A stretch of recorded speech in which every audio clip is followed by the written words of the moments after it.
film-film sama sekali tidak memberikan pendidikan yang baik, baik bagi kita ataupun bagi generasi kita. Tolong Bapak Ibu TV-TV-nya yang masih nonton, berhentilah. Filmnya itu yang tidak senonoh, tak usah ditonton Bapak Ibu.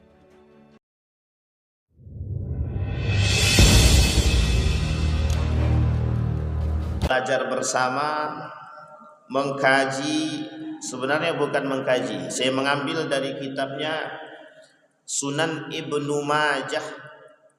Di dalam kitab Sunan Ibnu Majah itu Bapak Ibu ada namanya kitab Al-Fitan.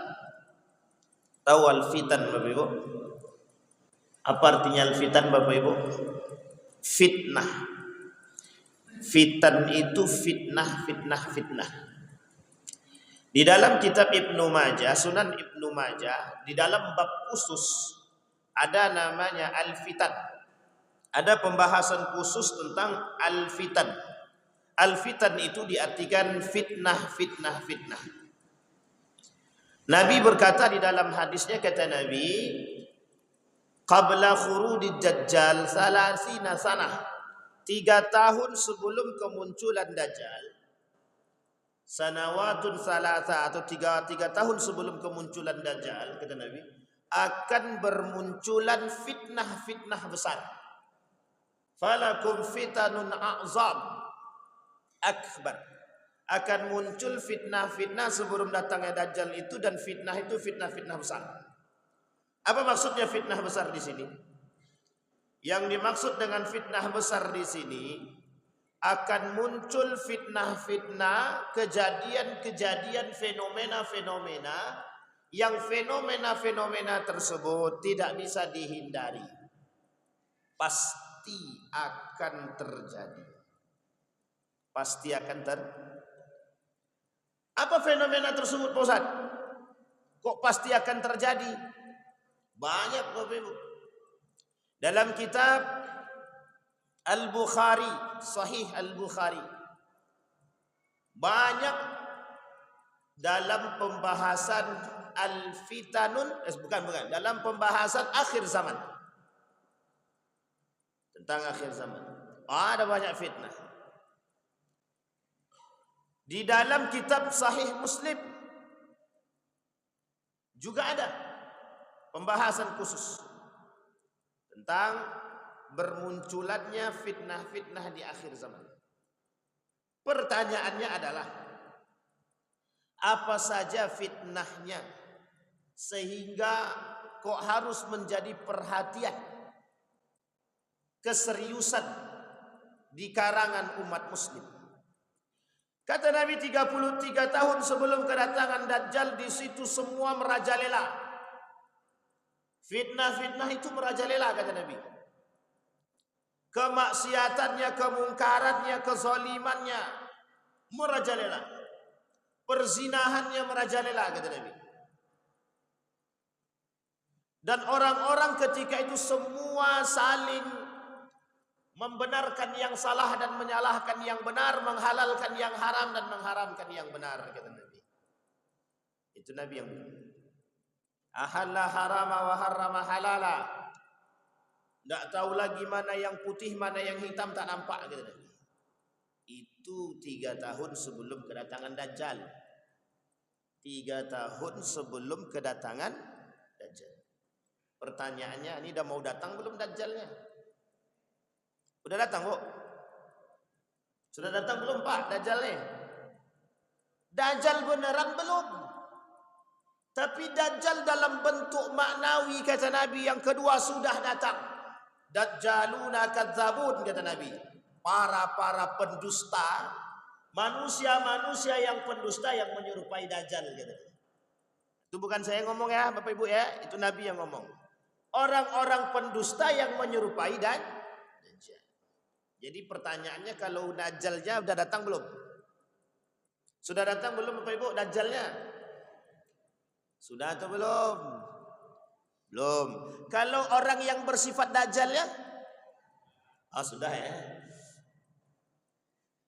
Kalau dalam pembahasan Dajjalnya Bapak Ibu, seorang ulama pada masa, seorang sahabat pada masa Nabi pernah bercerita dan Nabi pernah menyampaikan hadis ini. Kata Nabi dalam satu hadis ada yang disebut dengan namanya Tamim Ad-Dari. Ada seorang pemuda bernama Tamim Ad-Dari. Tamim Ad-Dari ini bertemu dengan yang disebut dengan Dajjal dalam satu muara di satu pulau. Cerita ini kemudian diulang oleh Nabi kepada para sahabat.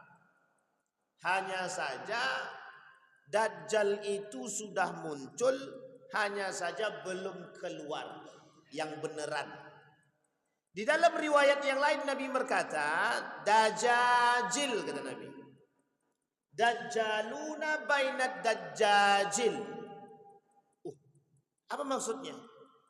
Ada dajjal di antara para dajjal kata Nabi.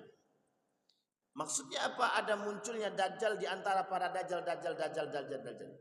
Sebelum kedatangan dajjal akbar akan muncul dajjal.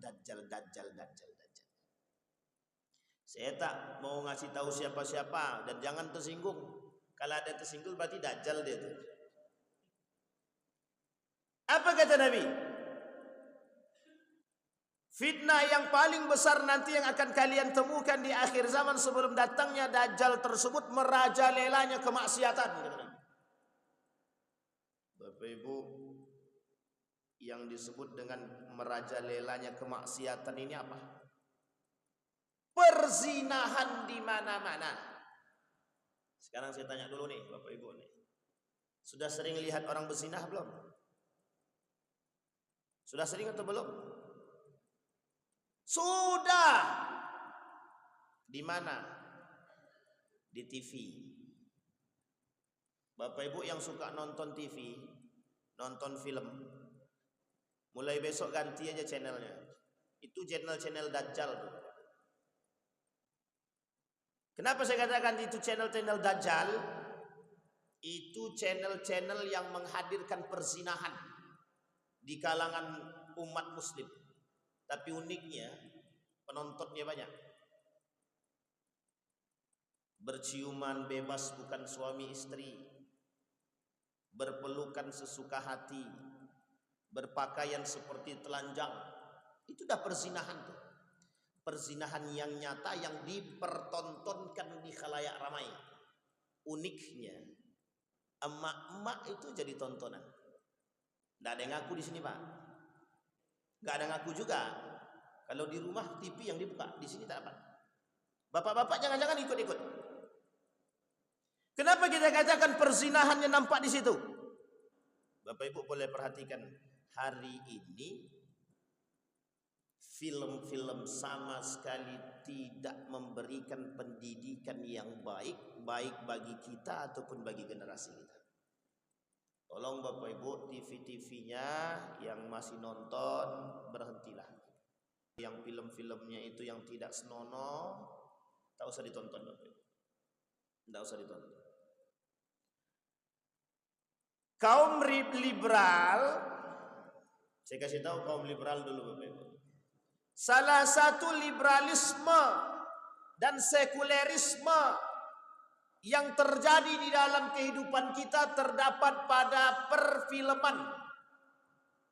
Kata guru saya, liberalisme, sekulerisme atau liberalisasi, sekulerisasi, penjauhan nilai-nilai agama yang paling besar nampaknya ada dalam perfilman. Itu pergeseran nilai yang paling besar. Coba Bapak Ibu perhatikan, di mana dalam film tersebut yang ada filmnya laki-laki tidak bersentuh dengan perempuan. Cari filmnya. Film apa yang hari ini yang pernah dibuat oleh Indonesia yang laki-laki dan perempuan tidak bersentuhan? Atau cari aja film yang khusus laki-laki dan cari film yang khusus pemeran utamanya perempuan. Enggak ada. Semuanya ada laki-laki, ada perempuan dan bercampur laki-laki dan perempuan. Betul apa salah? Menjadi nikmat, menjadi tontonan kita atau bukan? Dinikmati oleh keluarga atau bukan? Yang pertama, Kata Nabi, maraknya kemaksiatan, perzinahan. Itu dalam film. Sekarang di luar film bagaimana Ustaz? Perempuan hari ini dan laki-laki berboncengan yang bukan muhrim bebas. Perhatikan. Zina. Kami tak berbuat zina Pak Ustaz. Lalu kalau pegangan tangan bukan zina, yang bukan muhrim. Zina apa tak zina? Bapak ibu punya anak perempuan, punya anak laki-laki kan Pak? Tolong ditegur anaknya yang keluar bersama pacarnya. Katakan ke mereka, pacaran itu penghuni, orang yang berpacaran penghuni neraka. Kalau bapak ibu sayang dengan anaknya, mulai besok kau putus. Kalau kau tak mau putus dengan dia, kau putus dengan aku gitu. Berani bapak ibu bilang begitu? Bapak ibu berani enggak bilang begitu sama anaknya? Kalau kau besok tak putus dengan pacarmu, mulai besok kau putus dengan bapakmu. Pilih mana? Pilih pacarmu atau pilih bapakmu? Apa kata anak tadi? Mending dengan pacar Pak. Ujung-ujung nikah lari dia. Saking tak patuhnya anak hari ini dengan orang tua, ketika tidak diberikan kebebasan dalam berpacaran, dia lebih memilih lari dengan sang pacar dan menikah. Namanya nikah sambil lari atau lari nikah, terserahlah, nikah lari atau lari nikah terserah. Zinakah itu zina? Kita lihat orang-orang hari ini bebas. Di tengah jalan berpelukan laki-laki dan perempuan. Menganggap westernisasi budaya barat itu lebih baik. Tontonannya budaya barat, budaya Korea, budaya Jepang yang pakaiannya terbuka. Yang memang mohon maaf perempuan-perempuan berpakaian terbuka, yang laki-lakinya mohon maaf membuka mata, bukan menutup. Ini yang kalau yang atu-atu ini mungkin lagak apa ya? Tapi belum tentu juga itu. Buktinya yang di televisi itu pemerkosa anak itu kakek-kakek itu umur 70. Umur 72 memperkosa cucu. Itu kakek-kakek. Bahasa lainnya fuber berapa itu? Udah kakek-kakek itu. Fuber habis sebelum akhir hayat itu. Coba Bapak Ibu bayangkan. Sekarang pertanyaan kita adalah, betulkah perzinahan itu hari ini sudah merajalela? Bukan betul lagi Bapak Ibu. Jangan ada yang tersinggung ya Bapak Ibu ya. Yang kerja dimanapun, di instansi manapun, perhatikanlah. Perempuan-perempuannya mudah sangat berpegangan tangan dengan laki-laki, duduknya bersama, tidak lagi punya marwah, tidak punya lagi adab, bergandengan tangan, berpelukan, bersentuhan, bahkan mohon maaf kadang-kadang cipika-cipiki. Dan kita biarkan Pak, dan kita biarkan. Dan kita membiarkan. Kadang-kadang khusus, ini kita berikan peringatan khusus kepada pemerintah. Tolong perempuan yang pakaian-pakaian dinasnya jangan sempit-sempit. Berpakaian tapi kok telanjang.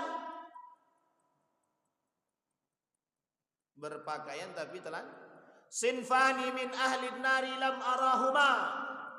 Dua hal kata Nabi yang tak akan aku lihat mereka di surga. Wala yasummu rihuha, mereka tak akan mencium bau surga. Satu di antara dua tersebut. Yang pertama pemimpin yang zalim. Dah lewat masanya. Pencoblosan maksudnya yang lewat. Yang kedua kata Nabi, perempuan berpakaian tapi kok telanjang. Sekarang Bapak Ibu saya mau tanya sama Bapak Ibu, banyak enggak perempuan yang hari ini berjalan pakai baju tapi telanjang? Celana lepis, celana jeans setan hantu belau yang dipakai itu kadang-kadang sekarang tak lagi Ustaz, tak pakai celana legend lagi dia Ustaz, tak pakai celana lepis lagi Ustaz. Terus pakai apa dia sekarang?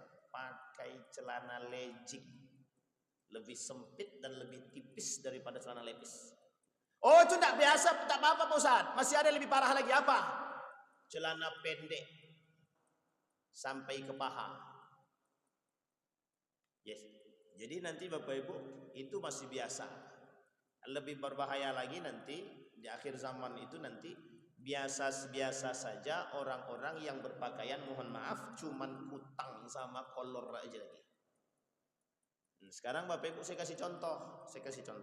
Bapak Ibu tengok sekarang perlakuan para artis sekarang. Anak mudanya artis kita sekarang bagaimana gaya hidupnya? Itu sebagai contoh dan fansnya banyak. Gaya hidupnya seperti apa? Kita bukan lihat kaya miskinnya ya. Tapi coba gaya hidup dia, berkelakuannya seperti apa, berpakaiannya seperti apa. Nampak ketiaknya pakai tank top, nampak pusatnya pakai celana sempit. Betul apa salah? Kehidupan yang seperti inilah yang ditonton oleh anak muda hari ini. Maka sangat leluasa bagi mereka. Akhirnya apa, budaya yang dibawa oleh para artis tadi, itulah yang dipakai oleh anak muda hari ini. Dengan leluasa mereka berpakaian-pakaian sempit, terbuka. Memang pakai kerudung, tapi bajunya sempit, celananya sempit, nampak lekuk tubuhnya. Yang berpakaian gamis tertutup dicaci dan dimaki. Teroris tuh. Tapi yang berpakaian terbuka itulah yang kemudian disenangi. Coba dunia ini terbalik berapa derajat sekarang? 180 derajat Celcius terbalik. Kenapa saya katakan dunia ini terbalik?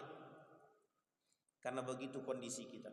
Zaman dulu anti orang melihat yang namanya paha, ketiak. Mencari perempuan-perempuan yang berpakaian sempit itu susah. Kalau sekarang setiap gang ada. Enggak punya malu? Enggak, kami tak malu Ustaz.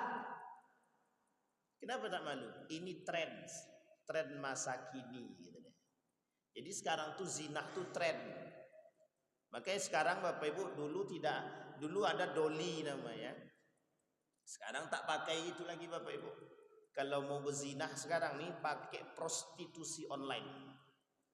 Prostitusi, coba Bapak Ibu bayangkan, tren hari ini itu adalah bukan hanya sekedar itu saja, sudah ada namanya prostitusi.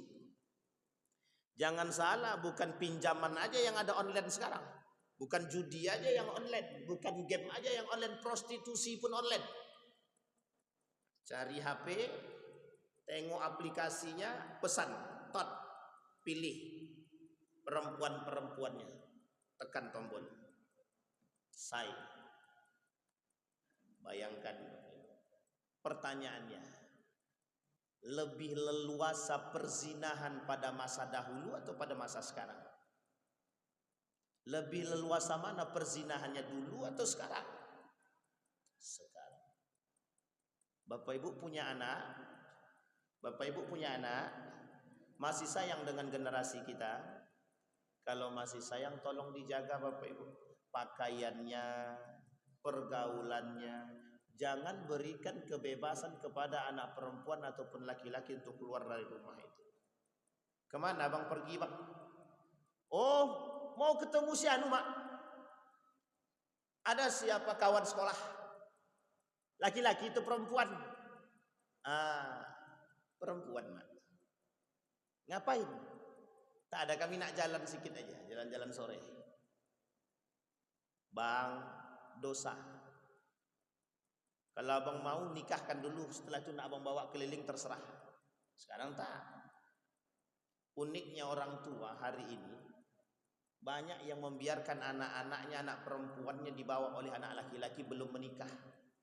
Bapak Ibu perhatikan Bapak Ibu, cara duduk dan berboncengannya mereka bagaimana? Sudah seperti suami istri. Sudah seperti Kalau kita tidak mau memberikan larangan kepada mereka, kitalah orang yang telah melegalkan perzinahan. Jadi kalau Bapak Ibu tidak memberikan ketegasan kepada anak-anak, berarti Bapak Ibu telah melegalkan perzinahan.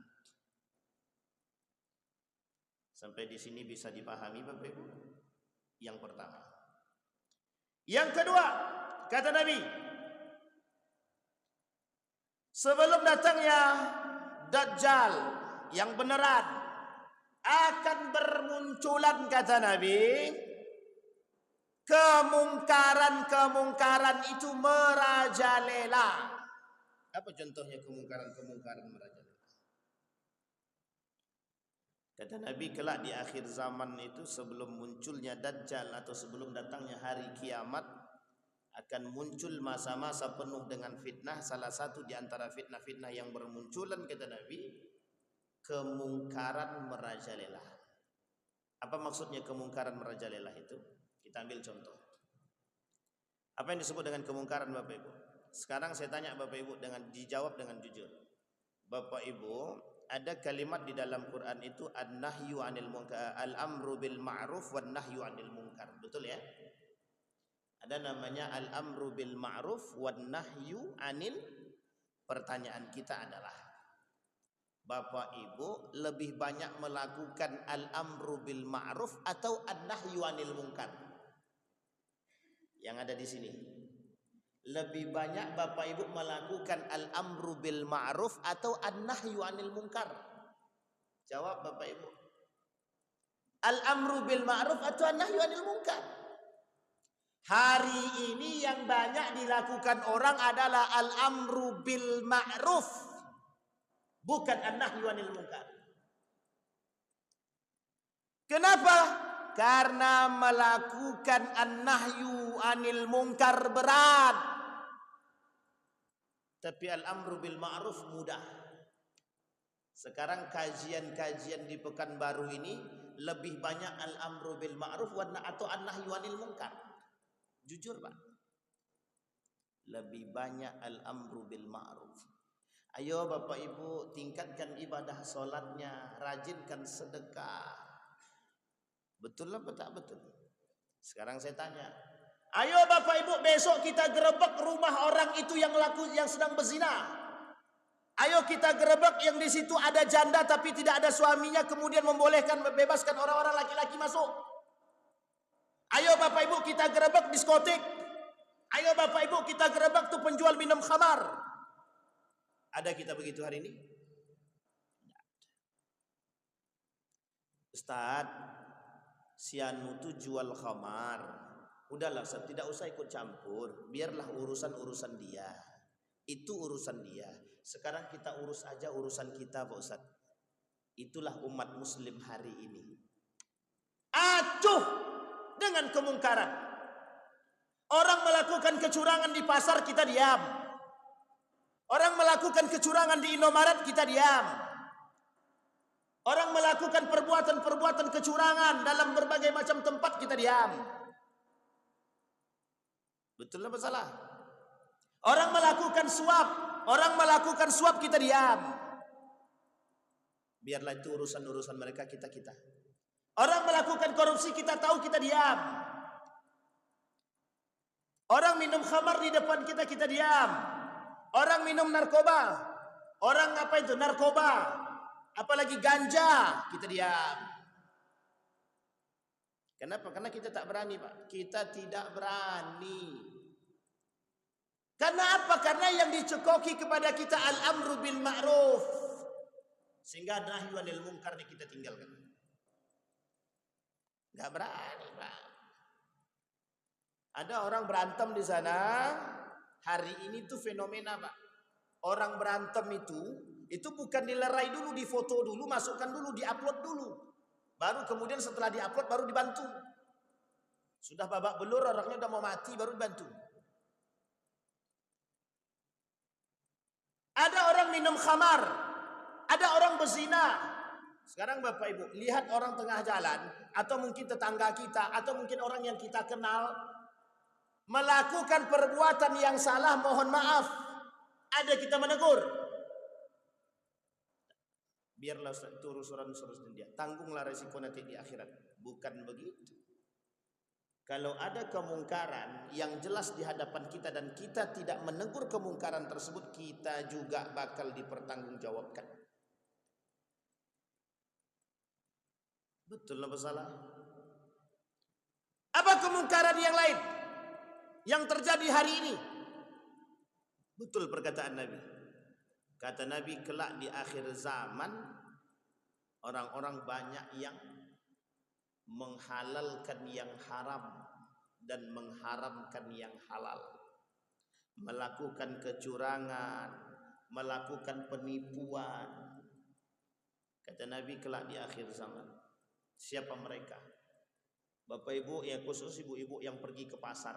Saya ingatkan yang sering ke pasar, ibu-ibu, kalau nampak kecurangan dalam timbangan dan atau dalam apapun perkara jual beli, tegur. Hukum memperingati atau menasehati orang yang salah dalam melakukan perbuatan, hukum dia wajib. Marah dia Pak Ustadz, jangan beli di situ, cari tempat lain. Yang penting yang pertama sudah kita nasihati. Kalau dia tak mau mendengarkan nasihat kita, cari tempat lain. Tapi cuman tempat itu pula yang paling murah Pak Ustaz. Itu masalah kita hari ini tuh. Kita lebih memilih murah daripada halal. Kita lebih memilih murah daripada benar. Lebih memilih murah daripada benar. Sama. Dalam pilkada kecurangan suap menyuap nyata. Setiap masjid mengatakan tidak haram suap, haram suap. Di lisan haram, di tangan ngambil. Untung pilkadanya sudah selesai. Coba kalau belum. Betul apa salah? Ibu-ibu ada yang mau ngaku enggak? Siapa yang terima suap? Siapa yang terima sembako dari para calon-calon pilkada kemarin? Nah, kan ada yang mau ngaku tuh. Dia cuman sedekahnya Ustaz. Sedekahnya kapan? Kalau mau sedekah, sedekahlah. Tak usah pakai embel-embel. Ini, aku kasih sedekah. Tapi foto dia nempel di situ.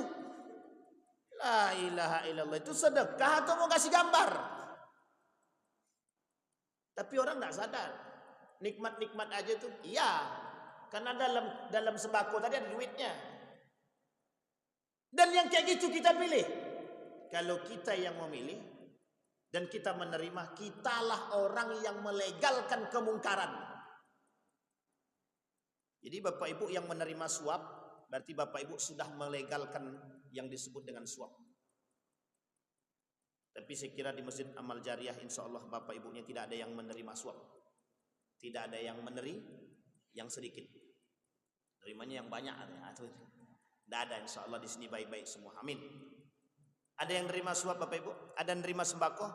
Kita coba tanya dulu Bapak sama ibu-ibu. Biasanya ibu-ibu ini banyak yang apa nih? Ibu-ibu ada yang banyak nerima mukena, jilbab, baju, sejadah? Enggak ada? Alhamdulillah ya Allah. Semoga Allah selamatkan kita Bapak Ibu. Tidak ada di sini Ustaz, di belakang yang ada. Itu lain cerita. Coba bayangkan. Ketika suap itu di depan kita, ada enggak kita yang berani menegur mereka? Bang, abang ini melakukan suap. Haram hukum suap itu, abang besok neraka. Enggak ada kan kita katakan begitu kan? Enggak lah bang, aku enggak terima. Yang penting aku enggak terima. Nah, itulah kita hari ini. Kita memang tidak menerima, tapi kita tidak menerima. Mengapa kok kemungkaran seperti ini merajalela? Karena diamnya orang-orang yang mengerti. Bapak Ibu mengerti tapi Bapak Ibu diam. Sehingga mohon maaf, begitulah kemungkaran merajalela. Jadi Bapak Ibu, kenapa kemungkaran, kejahatan, kezoliman merajalela? Itu karena diamnya orang-orang yang mengerti. Kenapa kok di rumah sebelah itu kok orang-orang laki-laki ramai datang ke rumah dia?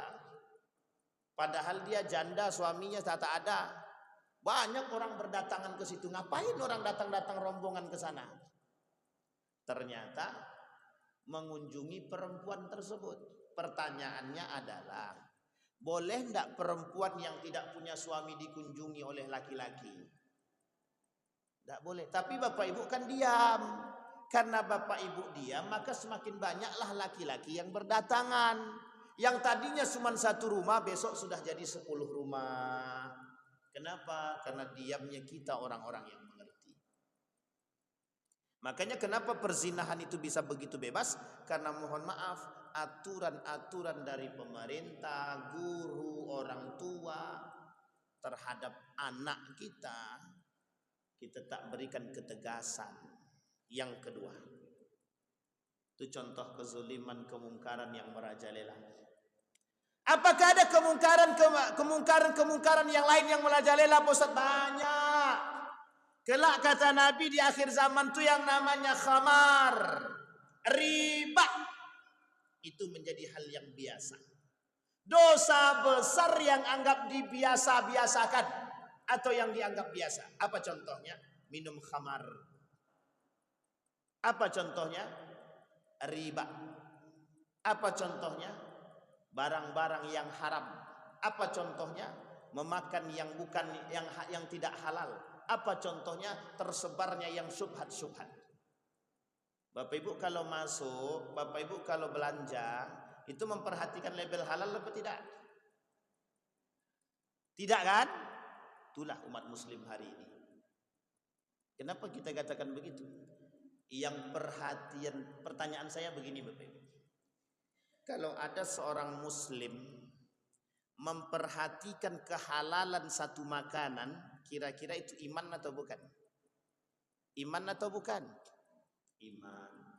Sekarang pertanyaannya adalah, kita ini umat muslim, kita perhatikan enggak label halal itu? Kita perhatikan enggak kehalalan dan kebaikan satu produk itu? Jarang.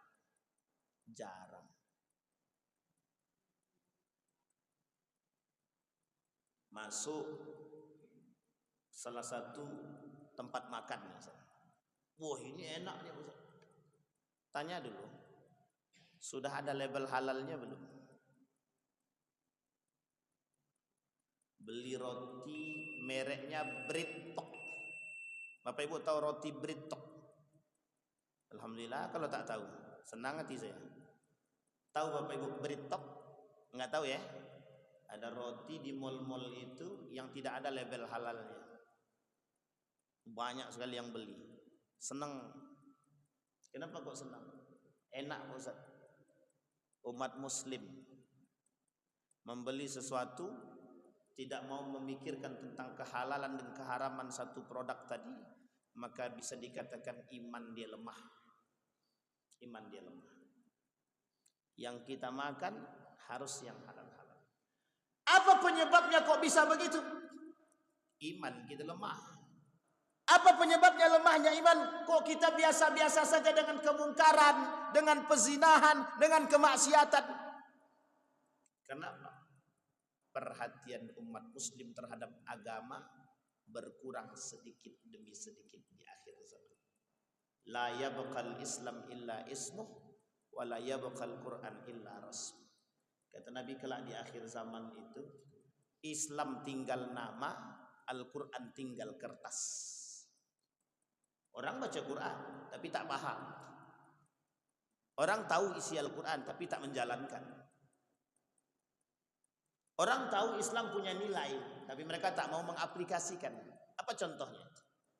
Contohnya, dalam Islam jilbab itu wajib atau sunnah?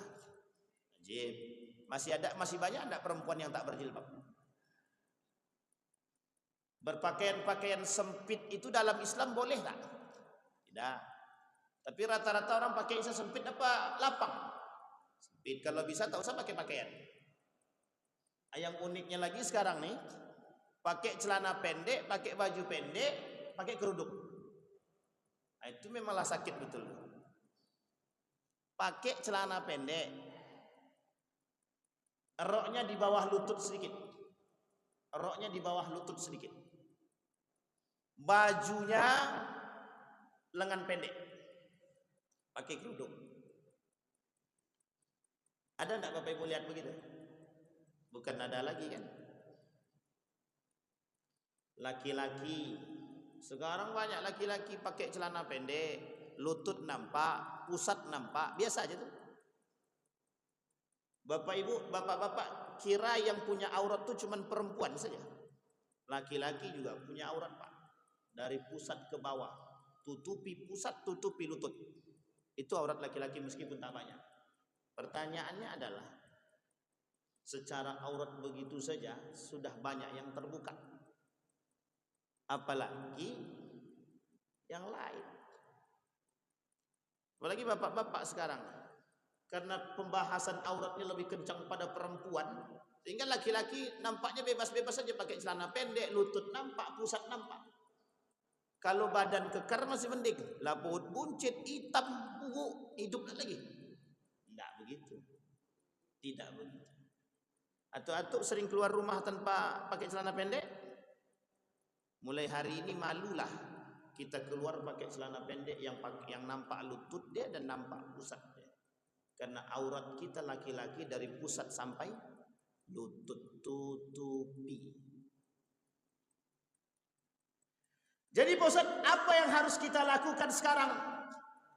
Merajalelanya fitnah, merajalelanya kemaksiatan, kemungkaran, kezaliman. Apa yang harus kita lakukan hari ini? Yang pertama Bapak Ibu, yang pertama, tetap istiqamah dalam belajar. Karena itu kunci, Pak.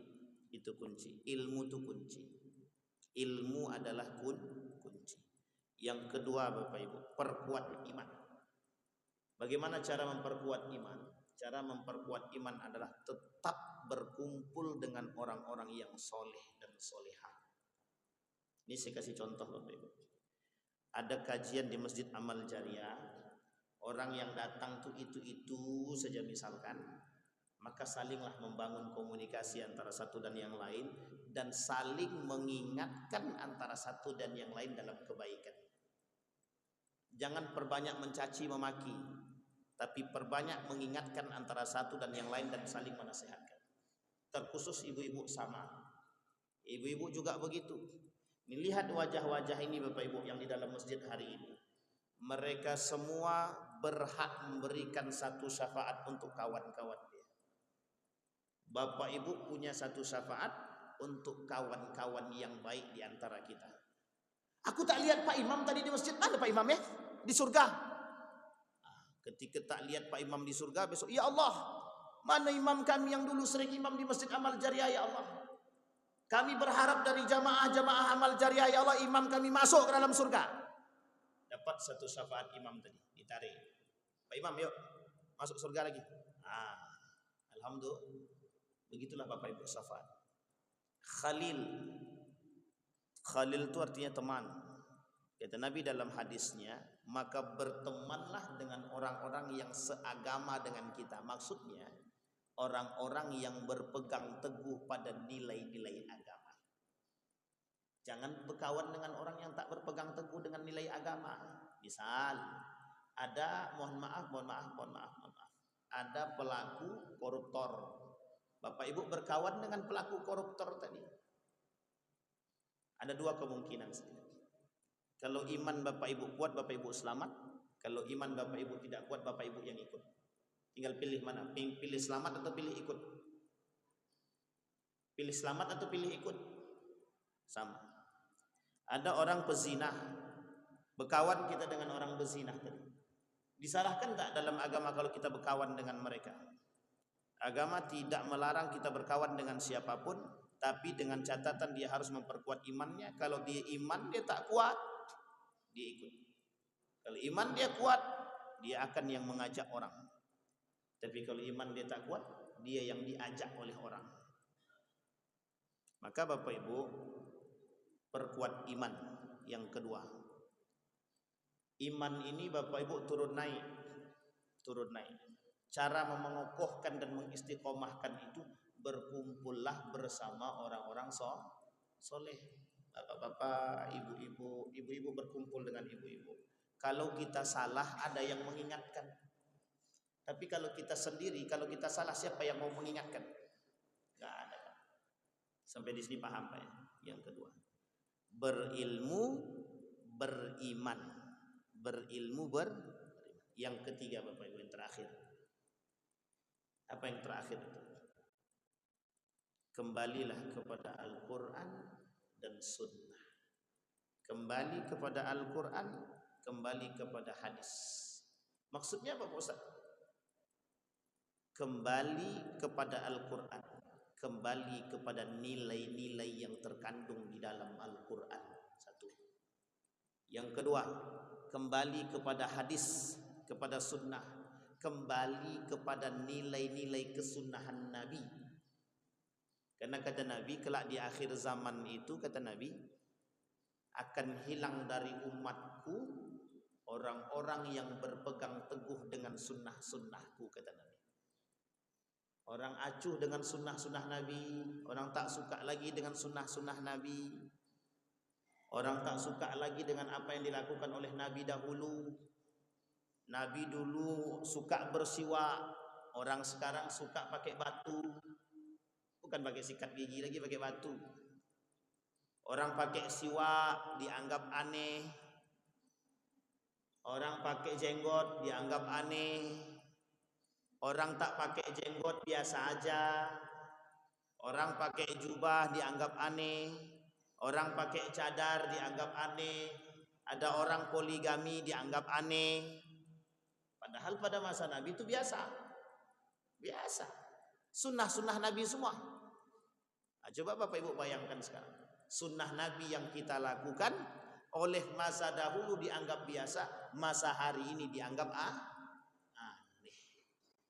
Dianggap aneh. Itulah keadaan kita hari ini Bapak Ibu. Fenomena-fenomena yang terjadi. 3 hal yang harus kita lakukan. Yang pertama, kita perkuat keilmuan kita. Yang kedua, kita perkuat keimanan kita. Yang ketiga, kita kembali kepada Al-Quran dan Sunnah sesuai dengan apa yang diajarkan oleh para ulama-ulama kita, agar kelak di akhir zaman kita bisa Bapak Ibu sekalian yang berbahagia, ada pertanyaan Bapak Ibu sampai di sini? Silakan Pak. Waalaikumsalam warahmatullahi wabarakatuh. Boleh Pak.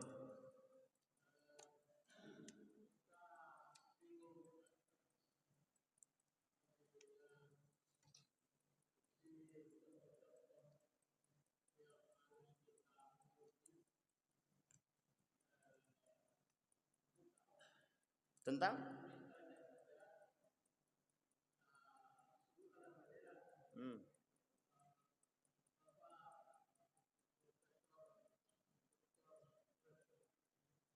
Bapak Profesor Dr. Quraisy Syihab Ayat.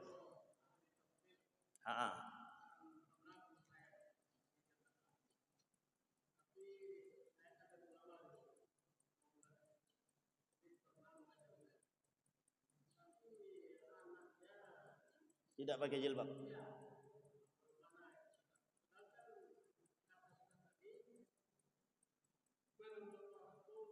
Wajib. Baik. Oh iya, masih banyak yang mengikut beliau Ustaz. Masih banyak orang-orang yang tak pakai jilbab. Gimana tuh Ustaz? Bapak Ibu sekalian yang berbahagia, mayoritas ulama merujuk kepada dalil-dalilnya kuat, hukum menutup aurat itu wajib ikuti. Yang salah itu mesti ada. Yang ijtihadinya yang tak benar pun juga masih ada. Yang pertama terkait Bapak Dr. Quraisy Syihab. Yang pertama dulu kita jawab. Profesor Dr. Quraisy Syihab orang alim, orang pintar, orang cerdas. Pertanyaannya adalah, mungkin tidak orang pintar, orang cerdas itu kadang-kadang tergelincir? Mungkin atau tidak?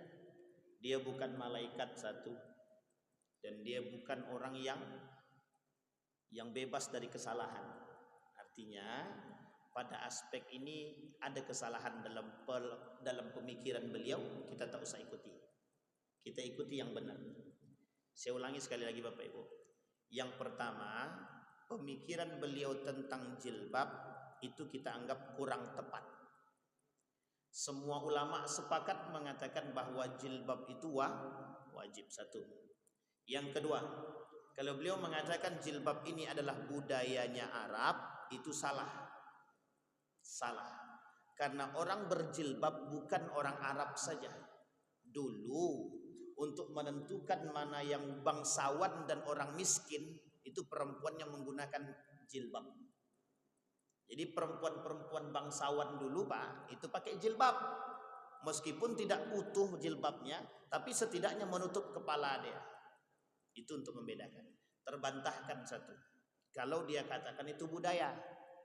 Yang ketiga, perdebatannya adalah pada kalimat jilbab dan maknanya. Kalaulah jilbab itu diartikan sebagai penutup aurat saja, meskipun orang yang berpakaian tidak sampai kepala, ke bawah itu sudah menutup aurat menurut dia. Tapi oleh para ulama yang lain dan kitab tafsir-tafsir yang lain, yang lebih dulu daripada Quraisy Shihab mengatakan dari ujung rambut sampai ujung kaki. Sampai di sini paham Bapak Ibu? Ini perdebatannya. Yang keempat Bapak Ibu, salah itu manusia. Karena memang orang-orang yang benar, orang-orang yang besar itu bisa saja salah. Orang alim bisa saja salah. Karena ketergelinciran. Artinya apa? Kita jangan mengikuti yang salah. Ikutilah yang benar. Yang kedua, dalam pandangan Said Agil Sirat, jilbab juga sama. Ngapain dia pakai jilbab? Orang dan nenek-nenek siapa yang mau nafsu? Perintah jilbab bukan masalah perintah umur. Jilbab ini bukan masalah umur. Kenapa kok bukan masalah umur? Yang namanya perempuan, mau tua dia mau muda, dia perintah menutup aurat itu untuk keumuman perempuan. Dalam ayat tersebut. Artinya apa? Jilbab hukumnya wajib. Yusuf Al-Qardawi wajib. Syekh Ramadan Al-Buti wajib. Syekh Mutawalli Sya'rawi wajib. Itu yang ulama kontemporer yang saya sampaikan. Semuanya menganggap jilbab itu wajib. Sampai di sini paham Bapak Ibu? Bahkan dalam mazhab Syafi'i bukan jilbab aja yang wajib. Cadar itu wajib. Cadar itu wajib. Dalam mazhab Syafi'i. Meskipun sebagian kecil daripada mazhab Syafi'i yang mengatakan cadar itu sunnah. Sunnah. Begitu Pak ya? Jadi Bapak Ibu yang punya anak tidak berjilbab, tolong paksakan dia berjilbab. Ada Ustaz, tetangga kami pakai jilbab tapi begini Ustaz, nampak sini ya. Itu sama aja namanya. Berjilbab tapi membuka. Dia berjilbab tapi dibuka nih, nampak ini. Jadi Bapak Ibu sekalian yang berbahagia, yang ingin saya sampaikan adalah jaga keluarga kita. Yang tadinya tak pakai jilbab, paksakan untuk pakai jilbab. Biar kita selamat sama-sama. Ada pertanyaan lain Bapak Ibu? Cukup ya Bapak Ibu ya? Baik, saya kira itu saja, mudah-mudahan bermanfaat. Kita berdoa kepada Allah. A'udzu billahi minasyaitonir rajim. Bismillahirrahmanirrahim. Alhamdulillahirabbil alamin. Hamdan syakirin, hamdan na'imin, hamdan yuwafi ni'amahu wa yukafi'u mazidan. Ya rabbana lakal hamdu kama yanbaghi li jalali wajhikal karim wa 'azimi sultanik. Allahumma salli ala Muhammad wa ala ali Muhammad fil alamin innaka Hamidum Majid. Ya Hayyun ya Qayyum ya Fattah ya Alim ya Aziz ya Ghaffar ya rabbal alamin. اللهم أعنا على ذكرك وشكرك وحسن عبادتك. اللهم انصر من نصر الدين واخذل من خذل المسلمين. اللهم أعنا على ذكرك وشكرك وحسن عبادتك. اللهم اجعل تجمع مرحوما واجعل تفرقنا من بعده تفرقا معصوما. اللهم فقهنا في الدين وعلمنا التأويل. اللهم فقهنا في الدين وعلمنا التأويل. اللهم فقهنا في الدين وعلمنا التأويل. ربنا آتنا في الدنيا حسنة وفي الآخرة حسنة وقنا عذاب النار. والحمد لله رب العالمين. السلام عليكم ورحمة الله وبركاته.